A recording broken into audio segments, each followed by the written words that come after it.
vous l'avez compris, la FMD aussi, depuis sa création, donc en 2007, a à cœur de faire un pont entre la recherche scientifique et les pratiques professionnelles dans les organisations. Et c'est pourquoi très souvent les travaux de la FMD, notamment à travers les groupes de travail que l'on porte, sont menés aussi bien avec nos organisations adhérentes qu'avec des pilotes académiques, souvent des chercheurs et des chercheuses. Et pour vous présenter donc les enseignements et les livrables du dernier groupe de travail de la FMD qui a porté sur le rôle des managers dans la mise en œuvre de l'égalité, de l'équité, de la diversité, de l'inclusion, j'appelle à me rejoindre ce matin Tanguy Bizien, responsable des études à la FMD, Arnaud Lacan, professeur de management à Cage Business School, et Cyrine Aouri, experte RSE EDI.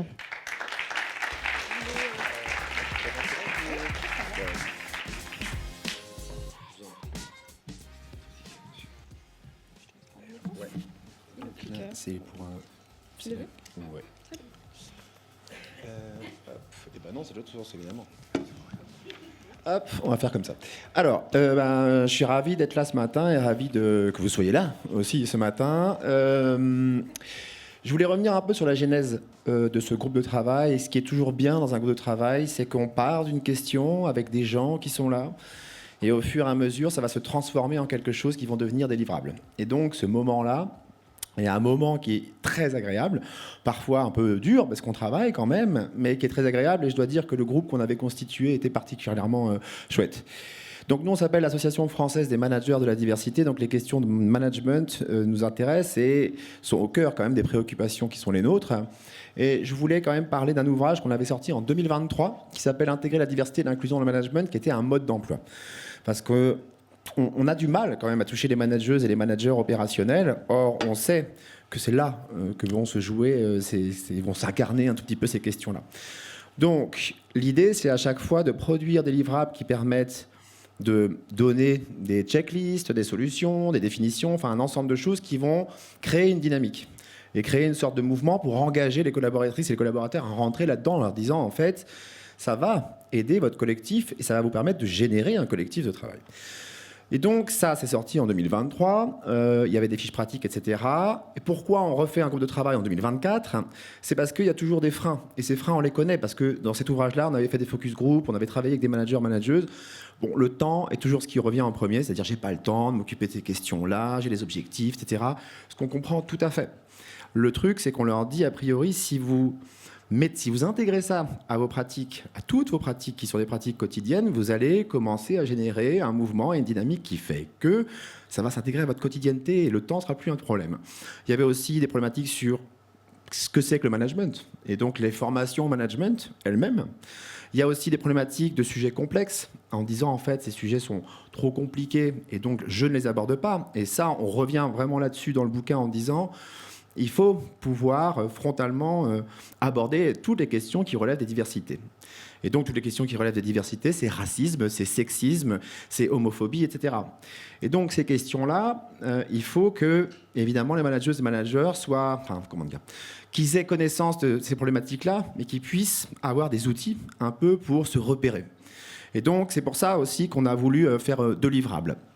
Avant d'en arriver aux livrables, et je reviens encore en avant, évidemment, on est parti d'une question de départ pour le groupe de travail, puisque ce qui nous paraît important, c'est l'implication des managers et des managers. Il faut pas. Le problème, parfois, de diversité et inclusion, c'est que les messages ont l'impression qu'ils viennent d'en haut, comme si c'était un mot d'ordre, etc. Or, c'est pas du tout ça. Il faut repartir du terrain pour se dire, en réalité, comment je crée des reconnaissances et des singularités au sein des collectifs de travail. Et donc, cette dimension collective est très importante. Et la question de départ, c'était celle-là. Impliquer, évaluer, récompenser. Comment faire de l'EDI, donc égalité, équité, diversité et inclusion, une clé du management de demain. Et je voudrais remercier quand même les 16 organisations participantes, et je vais les citer parce que c'était... vraiment, sans elles, on ne peut pas y arriver. Donc, il y avait dans le groupe de travail Advance, Artelia Group, EPSA, France Télévisions, Inditex, MSD, Orange, Rennes School of Business, Servier, Université de Lorel et Upcop. On a eu 8 séances de travail, 3 heures. Donc, c'était des échanges, des ateliers, etc. On a récupéré, évidemment, des informations, de la data. Et on les a interprétés, analysés avec nos 2 pilotes qui sont là, Arnaud Lacan, qui est professeur de management à Cage, et Cyrine Aouri, qui faisait partie d'EPSA au moment du groupe de travail et qui est maintenant experte RSE indépendante. Et donc j'insiste pour remercier les participantes et les participants à ce groupe de travail. Sans elles, sans eux, en fait, il n'y a rien qui marche. Et je pense aussi que le collectif qu'on génère quand on fait ce groupe de travail nous permet d'avancer et d'imaginer des choses. On lance l'année prochaine un nouveau groupe de travail sur les IA et les vulnérabilités. Et donc, pareil, j'espère engager une sorte de dynamique qui permet de créer des choses et d'arriver à des livrables. Et je suis particulièrement content que vous ayez ces 2 livrables entre les mains. Quand on démarre un groupe de travail à la FMD, on ne sait jamais ce qu'on va produire. Et c'est ça qui est bien aussi, c'est que c'est ouvert et que en fait, les réflexions qui vont être menées ensemble font qu'on va aller plutôt vers là ou vers là. Donc, en fait, il y a 2 ouvrages. Enfin, 2 ouvrages. Il y a un ouvrage qui est le management inclusif, rend la diversité et l'inclusion opérationnelle, qui a été quand même écrit beaucoup par Arnaud Lacan. Cyrine et moi, on a moins écrit quand même. On a plus participé sur le cahier du management inclusif. Et donc, l'idée de l'ouvrage, c'est de mettre à jour des compétences et des postures. Et donc, c'est une sorte de philosophie du management inclusif. Et je suis assez content que dans cet ouvrage, nous parlions de courage managérial, de dignité, etc. Donc, ce qu'on a voulu faire, c'est de dire comment incarner une posture courageuse ou du courageux ou de la courageuse. On a voulu dire aussi que les vertus ou les valeurs, en fait, n'étaient pas des systèmes en l'air, etc., n'étaient pas désincarnés, mais qu'en réalité, ça passait précisément par des modes d'être, une quotidienneté et une sorte de dynamique. Mais le courage, en fait, c'est l'inverse de l'héroïsme. Et on voudrait aussi quitter un peu l'imaginaire du manager ou de la manageuse super-héros qui atteint ses objectifs. Bon, je ne dis pas qu'il ne faut pas atteindre ses objectifs, hein, mais je dis simplement que voilà, dans cet imaginaire-là, ça peut casser. Voilà, c'est ça. Donc cet imaginaire-là, il n'est pas forcément le plus glorieux. Et la courageuse de courageuse, c'est en fait celui qui agit dans la quotidienneté, un peu dans l'ombre, mais qui répète, et qui répète, et qui répète. Et cette répétition génère du changement. Donc évidemment que l'inclusion, les diversités appellent un temps long, et vous l'avez dit juste avant. Et donc ça, c'est un peu la philosophie du management inclusif qu'on a essayé de renouveler. C'est une autre proposition qui est complémentaire avec l'édition de 2023. Mais bon, voilà, on essaye, on tente des choses parce qu'on sait qu'embarquer sur ces questions-là les managers opérationnels, c'est pas simple. Et donc pour faire ça, on a fait un supplément qui s'appelle les cahiers du management inclusif. Et là-dedans, le but du jeu, c'est que vous puissiez vous emparer de ça pour que ça circule au sein de vos organisations aussi et que les gens se disent ah bah, c'est intéressant. Donc on a voulu avoir une forme un peu ludique sur un peu comme sur les cahiers de vacances. Et d'ailleurs je remercie Sandrine Pivot-Weber qui nous a inspiré sur cette question-là et qui a beaucoup travaillé sur les cahiers du management inclusif avec nous. Et donc c'est fait pour que ça circule. Et il nous semble que quand on fait ça, c'est peut-être des modes d'appropriation qui sont plus simples qu'un ouvrage un peu sérieux qui va dire il faut faire comme ci, il faut faire comme ça. Sachant que c'est pas du tout ce qu'on dit. On dit pas faut faire comme ci, il faut faire comme ça. C'est vous qui bricolez ce que vous avez à faire. Et donc, si vous prenez le mode d'emploi, si vous prenez ça, vous avez des inspirations, vous avez des manières de faire, donc, qui font que normalement, vous pouvez incarner ces postures qu'on appelle de nos voeux pour qu'il y ait les conditions d'inclusion qui soient réunies. D'ailleurs, avec Cyrine et Arnaud, on s'était dit que nous étions à votre disposition sur 2 séances l'année prochaine, juste nous 3, juste nous 3, pour essayer de voir si dans votre organisation ça marchait, qui utilisait ça, etc. Donc on veut bien avoir des feedbacks, des retours, on veut bien se connecter avec vous pour savoir si les managers prennent ça et comment ça circule. Voilà, moi c'est un manque que j'ai et je suis très ouvert à voir comment ça vit les publications et si ça prend un peu et si ça ne prend pas, quels sont les freins. C'est vraiment important pour nous pour pouvoir vraiment rendre ça opérationnel. Et je vais m'arrêter de parler et je vais donner tout de suite la parole à Arnaud Lacan qui va présenter l'ouvrage.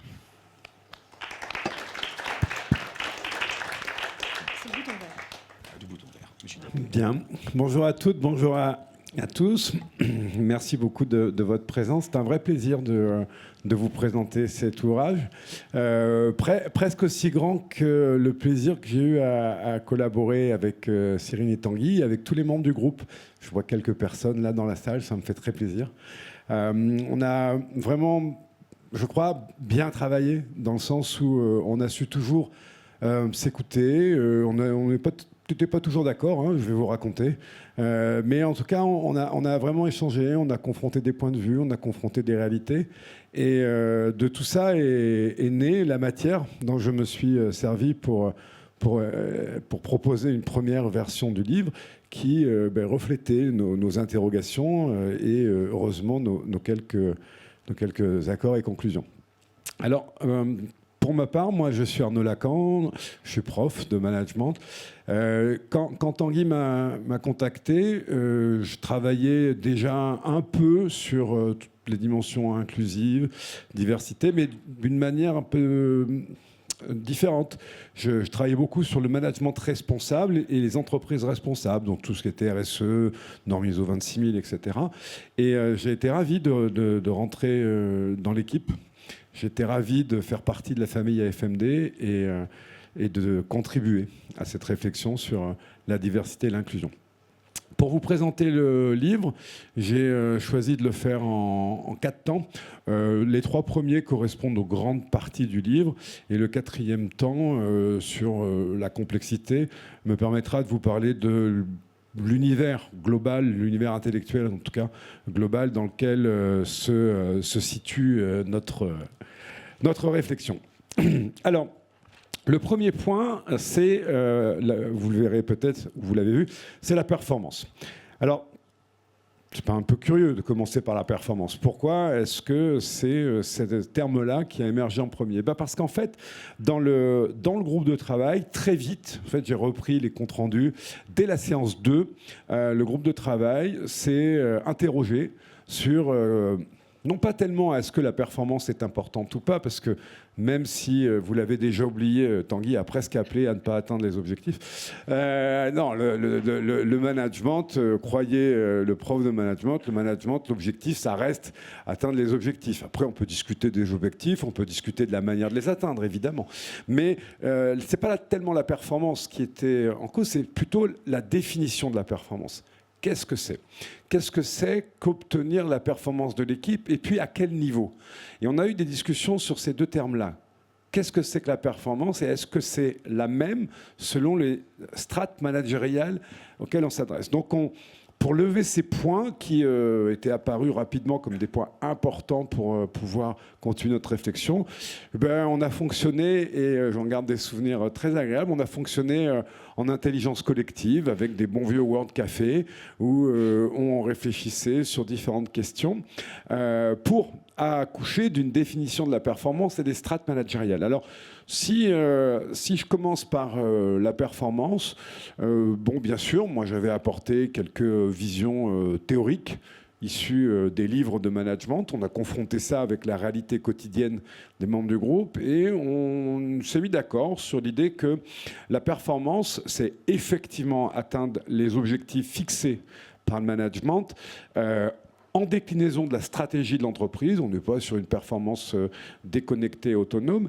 Et ce que j'ai trouvé très intéressant, moi, en tant que prof de management, c'est ce que le groupe de travail a apporté sur la distinction entre un management, certes quantitatif, des résultats objectivés, mais aussi, on pourrait dire, une performance qualitative qui interroge les moyens qu'on mobilise pour atteindre les objectifs. Donc ce n'est pas atteindre les objectifs à tout prix, c'est atteindre les objectifs d'une certaine manière en ayant une vision à 3 niveaux, le court terme, le moyen terme et le long terme. On ne peut pas sacrifier ou injurier l'avenir d'une certaine manière pour une réalisation d'objectifs et donc une performance qui serait court-termiste. Donc ça, c'est la définition qui avait été retenue par le groupe.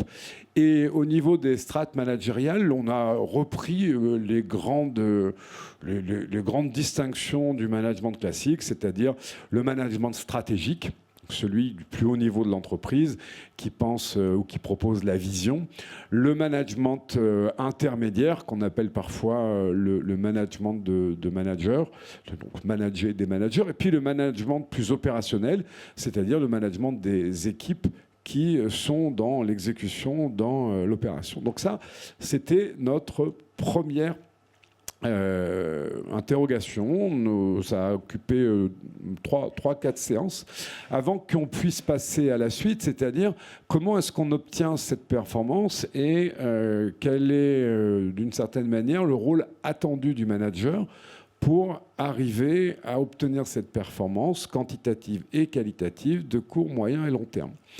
Et comme je vous l'ai mis là à l'écran, on a fonctionné avec des post-it, des échanges, des réflexions autour de paperboard. Et très vite, le groupe de travail souligné la nécessité d'être d'accord ou de se mettre d'accord sur les attitudes du manager en recherche de performance. Et lorsqu'on a creusé ces attitudes, avec donc les post-it comme ceux que vous avez là, très rapidement, la notion de courage managérial a émergé. Alors on s'en est emparé. On a fait un peu de travail étymologique, philosophique. On a mobilisé le latin, Cynthia Fleury, entre autres. Et on a accepté de considérer que le courage, c'est d'avoir du cœur. Ce qui est la définition, enfin ce qui est l'étymologie. Hein. Donc, en effet, la distinction qui a été faite tout à l'heure est importante. Un manager courageux, ce n'est pas un héros. C'est pas Superman, c'est pas Zorro, c'est pas quelqu'un qui sait mieux que tout le monde, c'est pas quelqu'un qui dit comment faire. Non, c'est quelqu'un qui a suffisamment de cœur pour affronter des choses qu'il ne maîtrise pas, qu'il ne connaît pas, et qui est capable, au nom d'une conviction, d'affronter des difficultés. Donc, lorsqu'on a travaillé sur la notion de courage, on a beaucoup discuté, on n'était pas toujours d'accord, mais au final, on a fait du courage une qualité essentielle du manager, une sorte de socle sur lequel vont s'appuyer à la fois les compétences managériales, donc des compétences d'ordre plutôt technique, et des attitudes managériales pour donner à chaque moment du management, qu'il soit opérationnel, intermédiaire ou stratégique, une dimension, un souci, plus que ça, une vraie préoccupation de décliner l'EDI, l'équité, diversité, inclusion. Alors, les savoir-être, c'est-à-dire sur la manière de rentrer dans cette logique de courage, le premier point qu'on a relevé, c'est être capable de se remettre en question. Il ne peut pas y avoir de courage managérial, il ne peut pas y avoir d'approche diverse et inclusive si le manager est persuadé de tout savoir. S'il pense que c'est lui qui sait et que les autres doivent apprendre, c'est compliqué. Donc la première chose, c'est remettre en question, questionner les modèles, et puis deuxième chose, savoir dire non. Avoir le courage de dire ça ne me va pas, ça ne correspond pas, c'est pas ce qu'il faut faire, et de soutenir ces équipes d'une certaine manière en étant une sorte de garant de cette logique d'inclusion, de pouvoir d'une certaine manière réguler l'activité de l'équipe. Et je rappelle qu'au moins en management, quand on parle de régulation, un management régulatif, c'est un management qui s'inspire des sciences physiques avec l'idée d'assurer le bon fonctionnement. La régulation, c'est ça, faire en sorte que tout se passe bien. Alors c'est un projet qui est à la fois simple et en même temps très ambitieux. Parce que ça veut dire que le manager doit se préoccuper de tout. Et donc avoir des attitudes qu'on a appelées des attitudes socles, c'est-à-dire rechercher la justesse et la justice dans son management. Être capable d'être respectueux de tous dans des situations diverses et variées, et être capable également d'être équitable. Et là-dessus, nous avons eu beaucoup de discussions entre l'égalité et l'équité. Alors, évidemment, pour régler notre mire, non pas régler le problème, mais régler notre mire, encore une fois, on a fait un retour sur la philosophie, le droit, l'étymologie, et on a considéré que l'équité était comme une forme de filet de sécurité, une notion de rattrapage qui part de l'égalité, mais parfois l'égalité crée des injustices. Et donc l'équité vient corriger et rattraper les injustices créées par l'égalité. Donc, on ne les oppose pas, en fait. C'est un autre stade de l'égalité qu'est l'équité. Et le management courageux doit oser passer de l'égalité à l'équité de manière à assurer la plus grande justice à tout le monde. Le deuxième point, c'est le management bienveillant. Alors là, autant vous dire que nous avons eu des discussions denses et riches sur la bienveillance. Alors tarte à la crème, pas tarte à la crème, effet de mode, pas effet de mode, vocabulaire de consultant ou pas. Enfin bon, bref, des discussions qu'on a dans toutes les entreprises. Hein. Et il se trouve que je ne sais pas si j'ai influencé les gens, mais moi, je suis un fervent partisan de la défense de la bienveillance parce que je n'aime pas jeter les mots parce qu'ils sont mal employés. Et donc, encore une fois, on a réfléchi, qu'est-ce que c'est que la bienveillance? C'est l'étymologie, c'est bénévoler, vouloir du bien. Alors c'est quoi le projet contraire? Si on ne garde pas la bienveillance, on fait quoi? Maler, voler? La malveillance? C'est pas possible. C'est pas compatible avec ce que nous cherchons à faire. Par conséquent, on a gardé la bienveillance, mais en indiquant que la bienveillance, c'est pas la soumission. Ce n'est pas l'acceptation de tout. C'est faire les choses dans une posture où on ne veut pas de mal, on veut du bien, c'est-à-dire juste chercher à ne pas nuire, mais faire les choses dans le souci de faire bien. Et dernier point, c'est l'exemplarité. L'attitude socle managériale, c'est l'exemplaire. La congruence, c'est-à-dire faire en sorte que les gens puissent observer dans les actes ce que l'on porte dans les discours. Alors, je ne vais pas vous faire le coup à vous, évidemment, mais à mes étudiants, je leur fais. Et je leur dis, n'oubliez jamais que quand vous serez manager, vos équipes passeront leur temps à vous regarder. Quoi que vous fassiez, ils vous observeront pour savoir si vous êtes exemplaire ou pas. Et si vous ne l'êtes pas, ben vous perdez du crédit. Et si vous perdez du crédit, vous perdez en autorité. Et si vous perdez en autorité, il vous reste que le pouvoir. C'est-à-dire la possibilité, le droit de contraindre. Ce qui n'est pas tout à fait, je trouve, conforme au courage managérial. Donc, voilà comment on a abordé cette question du courage, qui nous a amené à synthétiser d'une certaine manière ces attitudes dans la notion de leadership. Vous voyez, on est passé du management inclusif au leadership inclusif. Alors pourquoi? Là encore, nous avons eu des discussions très intéressantes pour savoir si c'est la même chose, pas la même chose. Alors, du point de vue, on s'est rallié en fait, du point de vue des modèles théoriques des sciences de gestion. Et du point de vue des sciences de gestion, le management, c'est une fonction qui est donnée par l'organisation, dont la définition est gérer la performance, avec un objectif d'obtenir le plus haut niveau de performance. Donc c'est une fonction qu'on peut habiter, qu'on peut occuper de différentes manières. Et je suis sûr que dans cette salle, si on faisait un petit tour d'horizon, on aurait des témoignages de gens qui ont connu des managers petits chefs, des managers surveillants, des managers terrifiants, des managers formidables, des managers leaders peut-être aussi. Donc, on a glissé du côté du leadership en se rappelant que le leadership vient du mot anglais litan, qui veut dire emmener vers. C'est-à-dire qu'il y a dans l'idée du leadership la notion de guider, d'emmener l'équipe avec une définition qui serait la capacité d'obtenir l'adhésion volontaire. C'est-à-dire que le leadership n'impose pas. Il emmène. Ce qui change complètement, évidemment, la notion qu'on a de l'un et l'autre, mais qui permet de les rejoindre en disant que puisque le leadership est une posture, c'est intéressant, quand on a la fonction managériale, de l'occuper avec la posture de leader. Donc, mettre en place un management à vocation inclusive passe, selon nous, par la nécessité de se glisser dans le costume du leader. Voilà pourquoi on a réfléchi et on s'est vraiment, enfin pour ma part, moi je me suis vraiment régalé dans ces confrontations, parce qu'on n'était pas tous d'accord. Certains disaient c'est pareil, c'est pas pareil, il n'y a pas besoin de leadership, ou au contraire, pourquoi d'un manager? Et finalement, après avoir travaillé en atelier participatif, alors on a eu beaucoup de séquences, enfin on avait des ateliers différents, je vous ai mis les photos qu'on avait pris, là on est chez MSD si je me souviens bien, donc on travaillait en mini-groupe, après on restituait, on repartait, et finalement nous nous sommes mis d'accord sur 4 grandes dimensions du leader qui viennent compléter la définition que je vous ai donnée.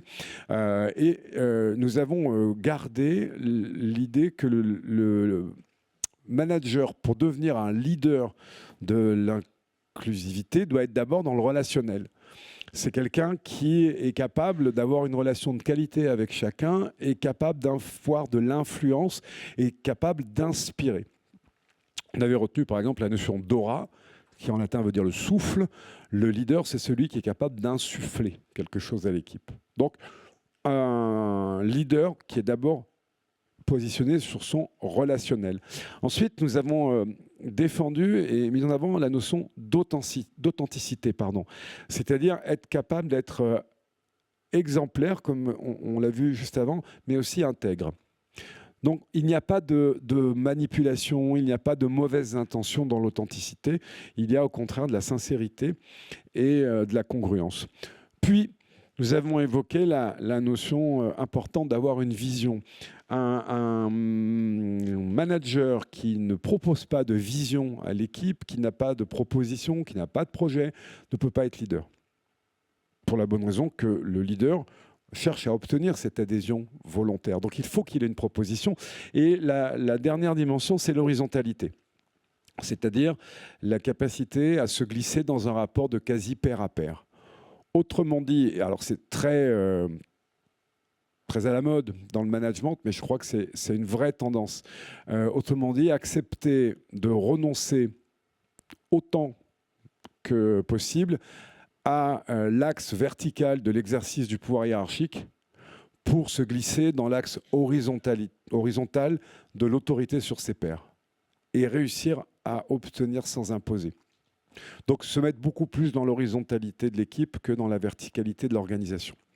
Alors j'ai dit autant que possible parce que quand même, quand la performance est en danger, il faut bien revenir à cette priorisation de la performance et donc d'une certaine manière revenir au galon. C'est un retour, un recours au pouvoir quand l'autorité est défaite, ce que nous rappelle Hannah Arendt dans la crise de la culture. Une défaite de l'autorité entraîne un recours au pouvoir. L'usage de la force et de la violence, dit-elle. Dernier point, le cadre. Pourquoi est-ce que nous avons fait tout ça ? J'ai choisi de finir et non pas de commencer par cette dimension. En fait, dès le début, nous nous sommes interrogés sur le moment dans lequel nous étions et le contexte dans lequel nous vivions, et nous avons opposé la complication et la complexité. On s'est dit, mais quand même, c'était déjà pas simple avant, c'était compliqué, mais là, on est dans quelque chose d'un peu plus développé, d'un peu plus intriqué, d'un peu plus entremêlé. Ce qui est la définition de notre environnement naturel, l'environnement naturel de la mise en œuvre de la démarche EDI, parce que cet environnement, que nous avons donc choisi d'appeler complexe, va mettre en œuvre beaucoup de différences, beaucoup de diversité. Pour faire simple, les modèles qui permettaient de gérer à l'unicité, c'est-à-dire les modèles de complication, ne fonctionnent plus. Dans un monde compliqué, les choses ne sont pas simples, évidemment, c'est le contraire, mais nous avons des modèles qui permettent d'appréhender la complication et de la résoudre. Donc on peut avoir des solutions via des modèles de résolution de la complication. Dans un monde complexe, on n'a pas la possibilité de faire appel à ces modèles parce que le monde complexe est un monde qui est entremêlé, c'est le sens même de complectare, c'est-à-dire que ces choses sont entremêlées, sont inextricables, et nous n'avons pas de modèle capable de gérer cette inextricabilité. Donc on va faire autrement, on va passer par l'ajustement systémique. Et nous avons poussé cette définition dans des réflexions, dans des échanges entre nous sur ces notions-là. Et nous avons abouti donc à ce petit schéma que je vous amène là. Le compliqué, c'est le contraire de simple et ça se gère par le modèle. Le complexe, c'est le contraire de l'élémentaire et ça se gère par l'ajustement systémique. Ce qui nous vient d'une évolution de notre monde qui est décrite depuis à peu près 40 ans maintenant, puisque dès les années 90, le US Army War College nous alertait sur le monde VUCA, volatile, incertain, complexe et ambigu dans lequel nous étions rentrés. Depuis, on est passé avec Jean-Yves Gassio de VUCA à BANI, c'est-à-dire fragile, anxiogène, non linéaire et insensé. Et donc, il fallait attraper cette complexité. C'est ce que nous avons fait en définissant un management, comme vous voyez dans cette conclusion. Le management inclusif, dans cette perspective complexe, c'est donc pas une méthode, c'est donc pas une philosophie pratique, c'est ce que Tanguy a évoqué tout à l'heure très sérieusement, c'est du bricolage. C'est faire ce qu'on peut avec ce qu'on a, c'est faire avec les moyens du bord, ou si vous voulez une référence un peu plus, comment dirais-je, fréquentable, c'est ce que les bouddhistes appellent l'incité.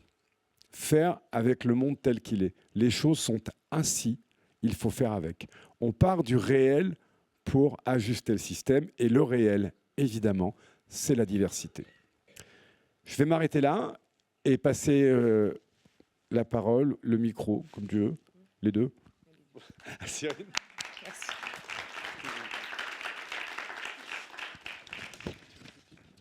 Comment ? Non, je vais m'en occuper. Bonjour à tous. Merci beaucoup Arnaud pour cette introduction. C'est cette prise de parole qui était très intéressante et qui relève bien aussi de tout le travail qu'on a mené pendant ces 8 séances avec l'ensemble des entreprises et des responsables diversité et inclusion qui étaient là pour bien comprendre les notions autour du management, des notions complexes. Alors moi, je vais mettre un peu moins de latin, mais plus d'anglicisme, consultante oblige. Donc pour ma part, je suis Cyrine Aouri. J'étais du coup sur ce groupe de travail en tant que responsable RSE au sein du groupe EPSA, qui est adhérent de l'association. Et j'ai quitté mes fonctions pour aujourd'hui être experte RSE et accompagner les organisations de toute taille dans leur stratégie RSE, donc du diagnostic à la transformation, pour répondre à l'ensemble des besoins. Pour ma part, je vais vous parler donc plutôt des cahiers du management inclusif que j'espère que vous avez tous entre vos mains. Ne feuilletez pas, mais je vous ferai des rappels et des renvois vers les pages pour que vous puissiez regarder les cahiers pendant que je parle. L'idée, c'est de vous expliquer la genèse. Arnaud en a bien parlé, Tanguy en a bien parlé, mais vous expliquer la genèse de réalisation de ces cahiers, de cet outil, de vous expliquer aussi la méthodologie de réalisation et ensuite l'usage avec quelques exemples et ensuite à l'issue aussi de la table ronde on aura des questions-réponses pour qu'on puisse répondre à l'ensemble des sujets. Et moi aussi je tiens à souligner un grand remerciement à Sandrine Pivot puisque le travail a été quand même énorme qu'elle a mené sur le fait de passer d'un tableau Excel à ce beau cahier que vous avez entre les mains, donc un grand merci à Sandrine. Voilà. Donc la genèse, comme Arnaud l'a dit, on a eu de nombreux groupes de travail avec de nombreuses conversations, discussions entre pairs sur comment est-ce qu'on va faire en sorte que l'inclusion, l'équité, la diversité, l'inclusion fasse partie de la vie d'un manager avec cette envie forte qui est de ne pas rajouter du travail aux managers qui ont déjà une grosse to-do, des objectifs que leur direction suive, des objectifs que leurs équipes suivent, avec un ensemble de qualités et de responsabilités dont justement Arnaud parlait. Et donc notre volonté a vraiment été de se dire comment est-ce qu'on va intégrer un outil dans les outils qui existent déjà. Et pour ce faire, donc, ça a été le travail de nombreuses séances. Et donc, ces cahiers que vous avez entre vos mains, c'est un outil qui permet dans la première partie, dans les exercices 1 et 2, de dresser un état des lieux de ce qui existe dans votre organisation. Donc les outils, les objectifs, les parties prenantes impliquées. Une deuxième partie, donc l'exercice numéro 3, qui va être comment est-ce qu'on va EDIser, je me permets de créer un mot, mais EDIser les KPIs RH, les outils de performance que nous avons au sein de nos organisations. Et enfin, la dernière partie, donc des exercices 4 à 9, c'est vraiment un outil pour se rendre compte de son niveau de maturité, des progrès à réaliser et de comment faciliter la prise en main de ces enjeux, de ces KPIs, de la DNI, de l'EDI par le plus grand nombre dans votre organisation. Donc voilà pour l'organisation de ces cahiers. La méthodologie de travail. Je repasse en arrière. La méthodologie de travail. L'idée, ça a été à partir de la séance 3. Donc, nous avions notamment défini qui était notre cible, donc les managers opérationnels. Nous avions longuement parlé de la thématique de la performance, puisqu'on est dans des organisations et obligatoirement, la notion de performance doit faire partie du vocabulaire qu'on utilise, même si on parle d'empreinte sociale, etc. Et de se dire, bien, on a des managers, on connaît leurs qualités, les qualités qu'ils doivent avoir, etc. Quelles sont les tâches, quelles sont les grandes familles de tâches et d'objectifs qu'ils ont.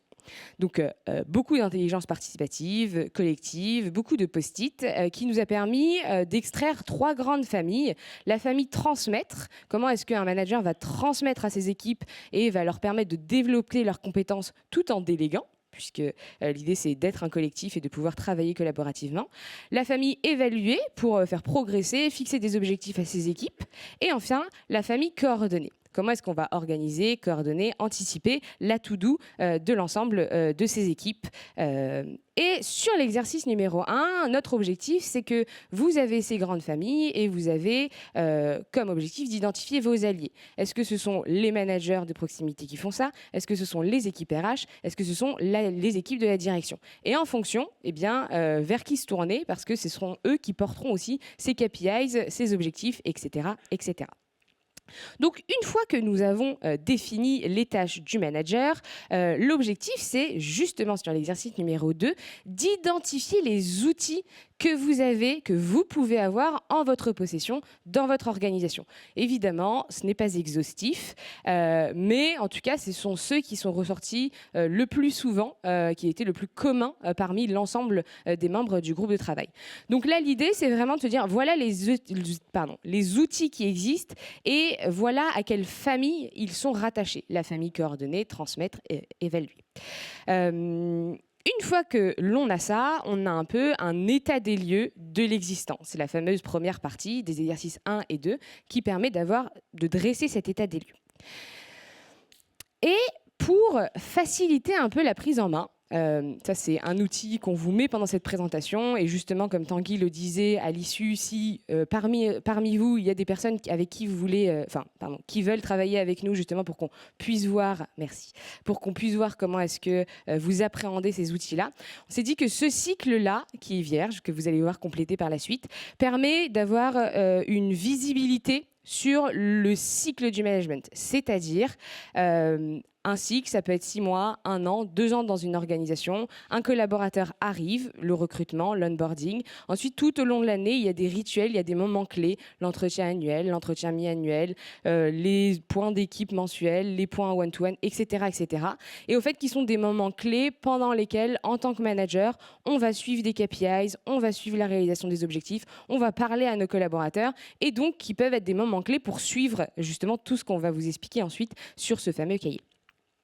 Et donc, une fois qu'on a ça, je vous prends un exemple précis. Je suis une entreprise X et donc, comme vous pouvez le voir, j'ai coché les outils que j'ai. Donc, j'ai un baromètre social, j'ai un parcours de recrutement, j'ai un parcours d'onboarding, une plateforme de formation, etc., etc. Et donc, je vais les intégrer dans mon cycle, mon merveilleux cycle. Donc, la phase de recrutement, la phase d'onboarding. En décembre, j'ai mon baromètre social. En janvier, j'ai mon entretien mi-annuel. Ensuite, mensuellement, j'ai mes points d'équipe. Une fois toutes les 2 semaines, j'ai mon point one-to-one avec mon collaborateur, etc., etc. L'idée, c'est de pouvoir mettre à plat les moments clés sur lesquels, en tant que manager, en tant que responsable DI ou DNI, on va pouvoir checker un peu ces fameux indicateurs de performance. Donc, voilà les objectifs des exercices 1 et 2. Ensuite, une fois que l'on a ça, on passe sur l'exercice numéro 3. Alors, sur l'exercice numéro 3, il y a 2 choses que je veux vous communiquer en amont. La première chose, c'est l'idée, et comme Tanguy le disait, c'est vraiment de composer avec ce que l'on a. Et l'idée aussi, ce n'est pas de se dire, c'est super, on a un outil, il y a 25 critères de discrimination, donc je vais aller checker mes KPIs de tous mes critères de discrimination. C'est assez rare qu'on ait des politiques EDI qui soient sur l'ensemble des critères de discrimination. Donc vraiment se concentrer sur les cibles qui font partie de votre politique diversité, inclusion ou EDI.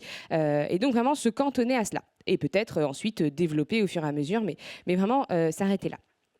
Et ensuite, justement, vous allez voir, l'idée, c'est vraiment de gamifier. Donc, vous avez l'ensemble des indicateurs et sur l'exercice 3, vous pouvez faire cet exercice intellectuel qu'on a fait pendant les groupes de travail, de se dire, mais comment est-ce qu'on peut prendre un KPI RH et le déiser ou sinon, directement, aller aux réponses et du coup, ne pas faire cet exercice directement. Non, mais c'est mieux de faire l'exercice, bien sûr. Et donc, voilà comme première information. Et également, l'idée, c'est que, comme on en a parlé tous les 3, c'est cet enjeu de performance. La performance. C'est un vrai enjeu dont on entend parler au quotidien. La performance, la performance, la performance, dans les organisations en tout cas. Et notre objectif, ça a été de vous donner des outils pour aussi parler ce langage de performance, de se dire comment est-ce qu'on va prendre nos KPIs qu'on utilise au quotidien, RH, nos KPIs EDIsés, et on va mettre du financier dedans. Comment est-ce qu'on peut trouver des KPIs qui font écho et qui sont aussi monétisables. Et donc, vous avez une note, page 28, justement, pour vous expliquer, mettre en avant certains KPIs qui peuvent, où on peut, au fait, on a le coût d'un turnover, on sait combien ça coûte à une organisation. Et bien, si, au fait, dans une équipe où il y a de la diversité, eh bien, tout le monde part. Globalement, le fait d'avoir une politique diversité et inclusion qui est faible, eh bien, ça a un impact direct sur la rentabilité de l'organisation. Et donc, l'idée, c'est de vous mettre, on vous a mis quelques exemples là-dessus. Et donc, n'hésitez pas aussi, si vous voulez, qu'on en discute plus amplement. Donc, l'exercice numéro 3. Eh bien, l'exercice numéro 3, il rassemble un ensemble de KPIs RH par outil. Évidemment, encore une fois, non exhaustif, mais qu'on a essayé d'être le plus exhaustif possible, toujours grâce à l'intelligence collective, grâce à la participation de l'ensemble des membres du groupe de travail. Et l'objectif, c'est de se dire, j'ai un baromètre social, quels sont mes KPIs RH, et du coup, comment est-ce que je les EDIs ? Démonstration. D'abord, dans la salle, à main levée, combien de vos organisations travaillent sur la thématique de l'égalité de genre ? Bon, c'était ce qui était prévu, une majorité donc. Donc, la thématique, une première démonstration. Vous avez donc un objectif de travailler sur l'égalité de genre, notamment, par exemple, sur la représentation des femmes dans les postes de direction. Et votre objectif, c'est de se dire, OK, le résultat, j'ai par exemple pour objectif d'avoir 30% de femmes dans mon poste, dans mon leadership. J'ai une parité dans mes équipes, 49% de femmes, 50% de femmes. Mais par contre, sur les postes de direction, ça réduit. Bon, un modèle qu'on peut souvent retrouver dans certaines organisations. Et donc se dire, quels sont les éléments du parcours de vie de mes collaboratrices qui font en sorte que je les perds sur les postes de direction. Et donc, notre outil, son objectif, ça va vraiment être de se donner les clés, de bidouiller, de bricoler, d'inciter, pour pouvoir trouver quels sont ces KPIs où on peut voir des différences. Et donc, la démonstration, donc, je suis toujours l'entreprise X avec les fameux outils que j'ai cochés en amont. Et voici l'ensemble des outils que j'ai et donc des KPIs. Je ne suis pas tous les KPIs, puisque c'est beaucoup. Je suis une petite équipe. Globalement, je n'ai pas non plus beaucoup de KPIs à suivre. Par contre, je me concentre sur tous les KPIs qui sont entourés en rouge. D'ailleurs, c'est aussi un outil qui permet aussi de vous donner des idées sur de nouveaux KPIs à suivre en cas de besoin. Et donc, je prends par exemple mon baromètre social annuel. Je suis la fierté, je suis le niveau de stress, je suis le niveau de confiance qu'ont mes collaborateurs en la direction et le taux de participation à cette enquête. Eh bien, mon objectif, ça va être de se dire, mon objectif, c'est de savoir pourquoi est-ce que les femmes dans les postes de direction ne sont plus présentes. Et donc, je dois suivre leur parcours de vie au sein de mon organisation. Et donc, je me rends compte que mon taux de participation est beaucoup plus faible, par exemple, pour les femmes que pour les hommes. Pourquoi ? Je me rends compte que les femmes, dans la période de recrutement, ne valident pas leur période d'essai et partent au bout de 3 mois, 4 mois, et donc elles disparaissent de mes effectifs. Idem pour la suite, dans ma plateforme de formation, je suis certains KPIs, il y a un taux de formation obligatoire, les femmes le font, toutes, les hommes pas. Le pourcentage est différent. Ou on a des formations sur ma plateforme de formation qui sont sur des soft et des hard skills, et du coup les femmes se forment plutôt sur les soft et les hommes plutôt sur les hard, je ne comprends pas, etc. etc. Et donc l'idée, ça va vraiment être de se dire, parce qu'on a ces KPIs RH qu'on suit, parce qu'on a les datas sur nos collaborateurs, sur nos équipes, on est en capacité de trouver l'équivalent. Et donc le travail, ça a vraiment été fait de se dire, le nombre d'heures moyennes de formation en hard et soft skills réalisées, sur ma population cible de ma politique D&I, là, il s'avère que c'est les femmes, quel est le différentiel ? Combien d'entre elles suivent ces formations-là ? Et donc, cet outil, il a vraiment cette ambition-là de se rendre compte pour ensuite mettre des plans d'action adaptés. Possiblement, sur le baromètre annuel, le niveau de stress est totalement le même, le niveau de fierté est totalement identique, le niveau de confiance idem, etc. etc. Et en fait, je me rends compte que c'est sur la grille salariale, par exemple, où il y a un gros gap qui se crée. Et donc, mes collaboratrices, au bout d'un moment, possiblement, c'est ce qui va expliquer leur départ de mon organisation. Et donc, vraiment, l'outil n'a pas pour objectif de vous donner toutes les réponses et tous les plans d'action, les feuilles de route sur votre stratégie EDI, mais par contre de vous donner les outils pour vous rendre compte des différences qui peuvent s'opérer pour ensuite mettre en place des actions, des focus group, des formations, des programmes de politique salariale égalitaire, etc., etc., etc., pour vraiment pouvoir avoir les bons outils qui répondent aux bons objectifs, aux bons KPIs. Ça, c'est sur un exemple de égalité de genre, mais globalement, on savait quand on s'est dit qu'on allait faire cette première démonstration qu'on était très nombreux à travailler sur ces thématiques-là.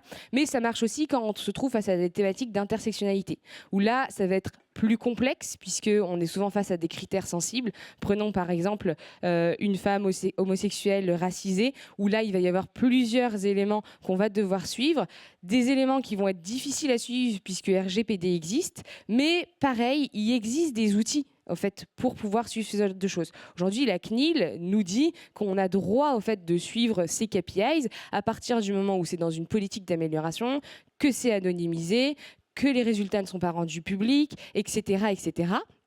Et il existe aujourd'hui plein d'outils, et je pense que l'AFMD est un puits de science sur le sujet pour vous guider vers des bons baromètres. Par exemple, sur le sujet LGBTQ+, il y a l'autre cercle qui propose un baromètre là-dessus. Enfin, il y a des manières en fait, d'aller recenser certaines datas pour pouvoir faire exactement le même exercice. Donc là, j'ai une personne, un collaborateur, une collaboratrice qui est face à plusieurs enjeux, plusieurs enjeux de discrimination. Je vais aller checker le résultat pour les femmes, le résultat pour les personnes LGBTQ+, le résultat pour les personnes racisées, et voir en fait, le différentiel, et ensuite regrouper en fait, les résultats par rapport aux fameux KPIs que j'ai pu identifier. Donc voilà un peu pour l'outil, sa genèse, sa méthodologie de réalisation, les KPIs et comment utiliser ce fameux exercice 3. Et ensuite, on arrive aux exercices 4 à 9, comme on le disait au début, où là, l'objectif, ça va vraiment être une manière de gamifier, puisque je vous avoue que l'exercice numéro 3, je ne suis pas sûre que ça gamifie beaucoup le fait de chercher des KPIs. On parle d'indicateurs de performance, mais vraiment sur les exercices suivants, l'objectif c'est de se dire ok, j'ai pu faire les 3 premiers exercices. L'exercice numéro 4 va vraiment me permettre de définir mon niveau de maturité parce que j'ai les fameuses familles et je me rends compte que dans la famille, par exemple, transmettre, j'ai moins d'outils. Donc qu'est-ce que je fais? C'est quoi ma to-do? C'est quoi mon plan d'action derrière? Et ensuite, ça va vraiment être, par exemple, de comprendre un peu via le jeu les principes de communication non violente. Ça va vraiment être de comprendre un peu les notions clés autour de la diversité et l'inclusion et que vous pouvez aussi, en tant que responsable de diversité et inclusion, EDI, ou que vous pouvez aussi en tant que manager, réaliser au fait pour vous mettre aussi la tête dedans. C'est des outils, je trouve, qui sont très intéressants à utiliser, notamment lors des semaines thématiques qu'on a, qui existent au sein, à l'échelle européenne, etc., où on peut outiller aussi nos équipes sur ces thématiques-là pour pouvoir en fait prendre en main un sujet qui des fois est vu comme chronophage, et puis en plus, en fait, de le gamifier, de parler, de créer du jeu autour de ces thématiques-là, ça permet aussi de faciliter son appréhension. Donc voilà, un outil à utiliser en bricolant, en réfléchissant, et qui vous permet au fait de sortir plein de chiffres, de KPIs qui sont très intéressants à suivre pour construire des feuilles de route ensuite pour pouvoir changer et agir justement encore plus pour l'EDIsation de nos organisations. Et voilà.